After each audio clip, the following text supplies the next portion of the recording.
Hi champions, welcome back to Spardha Guruji YouTube channel. ಇವತ್ತಿನ ಒಂದು ಸೆಷನ್ನಲ್ಲಿ SBIನಲ್ಲಿ 13,735 ಹುದ್ದೆಗಳಿಗೆ ಅರ್ಜಿಯನ್ನು ಆಹ್ವಾನಿಸಿದ್ದಾರೆ. ಅದರ ಸಂಪೂರ್ಣ ಮಾಹಿತಿಯನ್ನು ಈ ವಿಡಿಯೋದಲ್ಲಿ ತಿಳ್ಕೊಳ್ಳೋಣ. ಮೊದಲನೇದಾಗಿ ಎಷ್ಟು ಪೋಸ್ಟ್ ಇದಾವೆ, ಅದೇ ರೀತಿ ನಮ್ಮ ಕರ್ನಾಟಕಕ್ಕೆ ಎಷ್ಟು ಪೋಸ್ಟು, ಹುದ್ದೆ ಹೆಸರೇನು ಮತ್ತು ಅಪ್ಲಿಕೇಶನ್ ಫೀಸ್ ಎಷ್ಟು, ಡೇಟ್ ಯಾವಾಗ, ಮತ್ತು ಮೇನಾಗಿ ಈ ವಿಡಿಯೋದಲ್ಲಿ ಡಿಸ್ಕಷನ್ ಮಾಡೋದು ಪ್ರಿಲಿಮ್ಸ್ ಮತ್ತು ಮೇನ್ಸ್. ಪ್ರಿಲಿಮ್ಸ್ನಲ್ಲಿ ಯಾವ್ಯಾವ ಸಬ್ಜೆಕ್ಟ್ ಇರ್ತವೆ, ಅದೇ ರೀತಿ ಮೇನ್ಸ್ನಲ್ಲಿ ಯಾವ್ಯಾವ ಸಬ್ಜೆಕ್ಟ್ ಇರ್ತವೆ, ಈ ರೀತಿಯಾಗಿ ಈ ವಿಡಿಯೋವನ್ನು ಚರ್ಚೆ ಮಾಡೋಣ. ನೀವು ಮೊದಲೇ ಬಾರಿಗೆ ನಮ್ಮ ಚಾನಲ್ ನೋಡ್ತಿದ್ರೆ ತಪ್ಪದೇ ಸಬ್ಸ್ಕ್ರೈಬ್ ಮಾಡಿರಿ, ನಿಮ್ಮ ಸ್ನೇಹಿತರಿಗೆ ಶೇರ್ ಮಾಡಿ. ನೋಡಿ ಸ್ಪರ್ಧಾರ್ಥಿಗಳೇ, ನಮ್ಮ ಚಾನಲ್ನಲ್ಲಿ ಭಾಳ ದಿನಗಳ ಕಾಲ ವಿಡಿಯೋ ಬರಲಿಲ್ಲ. ಯಾಕಂದರೆ ಪರ್ಸ್ನಲ್ ಸಲುವಾಗಿ ಸ್ವಲ್ಪ ವಿಳಂಬ ಆಯಿತು, ಕ್ಷಮಿಸಬೇಕು. ಇನ್ನೂ ಹಾಗಾಗಲ್ಲ, ದಯವಿಟ್ಟು ಕಂಟಿನ್ಯೂ ಆಗಿ ವಿಡಿಯೋ ಮಾಡ್ತೀವಿ, ತಪ್ಪದೇ ನಿಮಗೆ ಇನ್ಫಾರ್ಮೇಷನ್ ಕೊಡ್ತಾ ಹೋಗ್ತೀವಿ.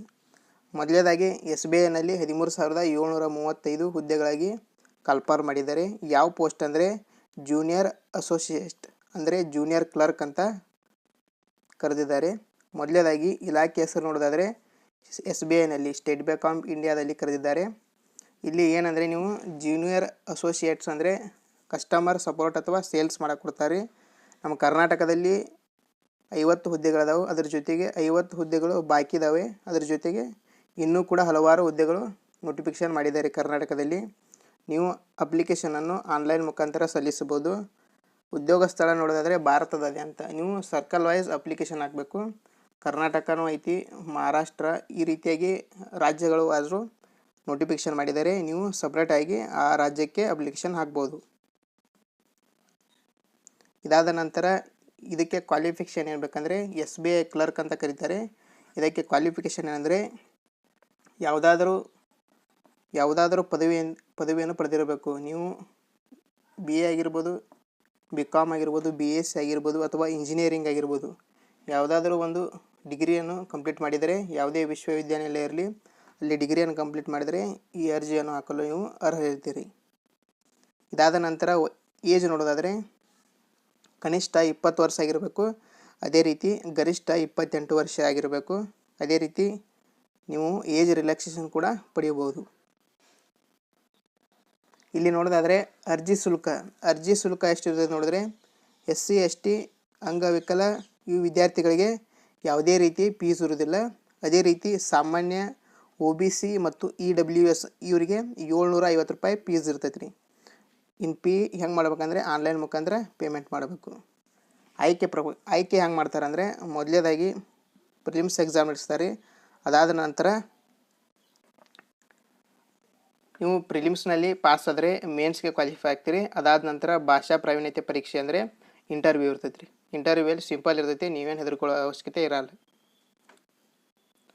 ಇಲ್ಲಿ ನೀವು ಅಪ್ಲಿಕೇಶನ್ ಡೇಟ್ಸ್ ನೋಡೋದಾದರೆ ಈಗಾಗಲೇ ಅಪ್ಲಿಕೇಶನ್ ಸ್ಟಾರ್ಟ್ ಆಗಿದೆ. 17 ಡಿಸೆಂಬರ್ 2024 ಸ್ಟಾರ್ಟ್ ಆಗಿ ಅರ್ಜಿ ಸಲ್ಲಿಸುವ ಕೊನೆಯ ದಿನಾಂಕ ಜನವರಿ 7, 2025. ಆದಷ್ಟು ಜಲ್ದಿ ಕ್ಲೋಸ್ ಆಕೈತೆ ರೀ.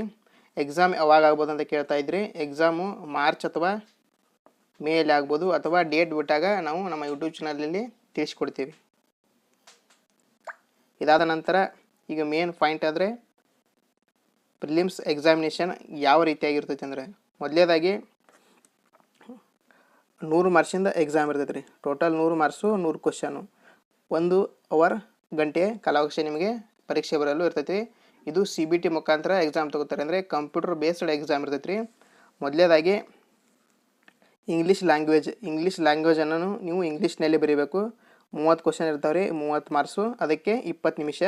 ಇದಾದ ನಂತರ ನೆಕ್ಸ್ಟ್ ಸೆಷನ್ ಆಟೋಮೆಟಿಕ್ ಓಪನ್ ಆಕೈತಿ. ನ್ಯೂಮರಿಕಲ್ ಎಬಿಲಿಟಿ ಅಂದರೆ ಮೆಂಟಲ್ ಎಬಿಲಿಟಿ, ರೀಸನಿಂಗ ಮತ್ತು ನ್ಯೂಮರಿಕಲ್ ಎರಡು ಕೂಡಿ ಇದು 35, ಇದು 35. ಇದಕ್ಕೂ ಕೂಡ 20 ನಿಮಿಷಗಳ ಕಾಲಾವಕಾಶ ಇರ್ತೈತಿ. ಟೋಟಲ್ ಆಗಿ 100 ಮಾರ್ಕ್ಸ್ ಆಯಿತು. ಇದಕ್ಕೆ 100 ಅಂಕಗಳ ಇರ್ತವೆ. ಇದಕ್ಕೆ 1/4 ನೆಗೆಟಿವ್ ಇರ್ತೈತಿ. ಅಂದರೆ 1/4 ಅಂದರೆ 4 ತಪ್ಪಾದರೆ 1 ಮಾರ್ಕ್ಸ್ ಗೋವಿಂದ. ನಿಮ್ಮ ಕೀ ಆನ್ಸರ್ಗಳನ್ನು 15ರಿಂದ 20 ದಿನಗಳಲ್ಲಿ ಕೀ ಆನ್ಸರ್ ಬಿಡ್ತಾರೆ. ಅದಾದ ನಂತರ 1 ತಿಂಗಳಲ್ಲಿ ನಿಮ್ಮದು ಮೇನ್ಸ್ ಕ್ವಾಲಿಫಿಕೇಷನನ್ನು ಬಿಡ್ತಾರೆ. ಅದಾದ ನಂತರ ಮೇನ್ಸ್ನಲ್ಲಿ ಎಕ್ಸಾಮ್ ಸ್ಟ್ರಕ್ಚರ್ ಯಾವ ರೀತಿ ಇರ್ತೈತೆ ಅಂದರೆ ಮೊದಲನೇದಾಗಿ ಜನರಲ್ ಅಥವಾ ಫೈನಾನ್ಷಿಯಲ್ ಅವೇರ್ನೆಸ್ ಅಂತ ಬರ್ತೈತೆ ರೀ. GKನೂ ಅನ್ಬೋದು ಅಥವಾ ಫೈನಾನ್ಷಿಯಲ್ ಸಂಬಂಧ ಕ್ವಶನ್ಗಳು ಇರ್ತವೆ. ನೀವು ಎಕ್ಸಾಮ್ ಯಾವ ಮೀಡಿಯಮಲ್ಲಿದ್ರೆ ನಿಮ್ಗೆ ಬೇಕಾದ ಎಕ್ಸಾಮಲ್ಲಿ ಕನ್ನಡದಲ್ಲಿ ತೊಗೋಬೋದು ಅಥವಾ ಇಂಗ್ಲೀಷ್ ಅಥವಾ ತೆಲುಗು ಯಾವ ಭಾಷೆ ಬೇಕು ಆ ಭಾಷೆಯಲ್ಲಿ ತೊಗೋಬೋದು ನೀವು. ಇಲ್ಲಿ ಟೋಟಲ್ ಎಷ್ಟು ಮಾರ್ಕ್ಸ್ ಇರ್ತಾವೆ ಅಂದರೆ 50 ಕ್ವಶನ್ ರೀ, 50 ಮಾರ್ಕ್ಸು. ಟೋಟಲ್ ಎಷ್ಟು ಆಯ್ತಂದರೆ 50 ಕ್ವಶನು 50 ಮಾರ್ಕ್ಸ್ ಅಂದರೆ ಇಲ್ಲಿ 35 ನಿಮಿಷ ಕಾಲಾವಕಾಶ ಇರ್ತೈತಿ. ಅದಾದ ನಂತರ ಇಂಗ್ಲೀಷ್ನಲ್ಲಿ ಬರೀಬೇಕು. 40 ಕ್ವಶನು 40 ಮಾರ್ಕ್ಸು, 35 ನಿಮಿಷ ಬೇಕಾಗುತ್ತೆ. ಅದಾದ ನಂತರ ಕ್ವಾಂಟಿಟಿವ್ ಆ್ಯಪ್ಟಿಟ್ಯೂಡ್, ಇದಕ್ಕೆ 50 ಕ್ವಶನು 50 ಮಾರ್ಕ್ಸು, 45 ನಿಮಿಷ. ಈ ರೀತಿಯಾಗಿ ಕಾಲಾವಕಾಶ ಇರ್ತಾವೆ ರೀ. ಸೆಷನ್ 1 ಈಗಿನ ಎಕ್ಸಾಂಪಲ್ ಏನಂದರೆ ನಿಮ್ಮದು ಫೈನಾನ್ಷಿಯಲ್ ಅವೇರ್ನೆಸ್ ಸ್ಟಾರ್ಟ್ ಆಗಿದೆ. 50 ಕ್ವಶನ್ ಇರ್ತಾವೆ ರೀ. 50 ಕ್ವಶನ್ ಆದ ನಂತರ ಇದಕ್ಕೂ 35 ನಿಮಿಷ ಟೈಮ್ ಇರ್ತೈತಿ. ಇದಾದ ನಂತರ ಆಟೋಮೆಟಿಕ್ಕು ನೆಕ್ಸ್ಟ್ ಸೆಷನ್ ತಾನೇ GK ಅಂದರೆ ಜನರಲ್ ಇಂಗ್ಲೀಷ್ ಓಪನ್ ಆಗ್ತೈತೆ ರೀ. ಕಂಟಿನ್ಯೂ ಟೈಮ್ ಇರ್ತೈತೆ ರೀ. ಅದಾದ ನಂತರ ರೀಸನಿಂಗ್ ಮತ್ತು ಕಂಪ್ಯೂಟರ್ ಕೂಡ ಹಲವಾರು ಕ್ವಶನ್ಗಳನ್ನು ಕೇಳೋದು ಸಾಧ್ಯತೆ ಇರ್ತೈತೆ ರೀ. ಹೀಗಾಗಿ ಇವು 50 ಕ್ವಶನ್ ಮತ್ತು 60 ಮಾರ್ಕ್ಸ್, ಇದು ಹೈಯೆಸ್ಟ್ ಇದೆ. ಹಾಗಾಗಿ ಇದಕ್ಕೆ 45 ನಿಮಿಷ ಕಾಲಾವಕಾಶ ಇರ್ತೈತಿ. ಇಲ್ಲಿ ಟೋಟಲ್ 8 ಮಾರ್ಕ್ಸಿಂದ ಅಂದರೆ 190 ಕ್ವಶನ್ ಇರ್ತಾವೆ ರೀ. 200 ಮಾರ್ಕ್ಸಿಂದು ಎಕ್ಸಾಮ್ ಇರ್ತೈತೆ ರೀ. ಇದಕ್ಕೆ ಕ್ವಾಲಿಫೈ ಆದವ್ರನ್ನ ಇಂಟರ್ವ್ಯೂಗೆ ಸೆಲೆಕ್ಟ್ ಮಾಡ್ತಾರೆ. ಇದಕ್ಕೆ ಟೋಟಲ್ ಟೈಮಿಂಗ್ ಎಷ್ಟಂದರೆ 2 ಗಂಟೆ 40 ನಿಮಿಷ ಕಾಲಾವಕಾಶ ಇರ್ತೈತಿ. ನೆಕ್ಸ್ಟು ನೀವು ಇಂಟರ್ವ್ಯೂಗೆ ಕ್ವಾಲಿಫೈ ಆಗ್ತೀರಿ, ಸ್ಕೋರ್ ಚಲೋ ಮಾಡಿದರೆ. ಈ ರೀತಿಯಾಗಿ SBIನಲ್ಲಿ ಈಚೆಗೆ ಕಾಲ್ಫಾರ್ ಮಾಡಿದ ಹುದ್ದೆಗಳಿಗಾಗಿ ಎಕ್ಸಾಮ್ ಪ್ಯಾಟರ್ನ್ ಈ ರೀತಿಯಾಗಿರ್ತೈತಿ. ಇದೇ ರೀತಿ ಉಪಯುಕ್ತ ಮಾಹಿತಿಗಾಗಿ ನಮ್ಮ ಯೂಟ್ಯೂಬ್ ಚಾನಲನ್ನು ತಪ್ಪದೇ ಸಬ್ಸ್ಕ್ರೈಬ್ ಮಾಡಿ. ಈ ಮಾಹಿತಿ ಇಷ್ಟ ಆದರೆ ನಿಮ್ಮ ಸ್ನೇಹಿತರಿಗೆ ಶೇರ್ ಮಾಡಿ. ಧನ್ಯವಾದಗಳು.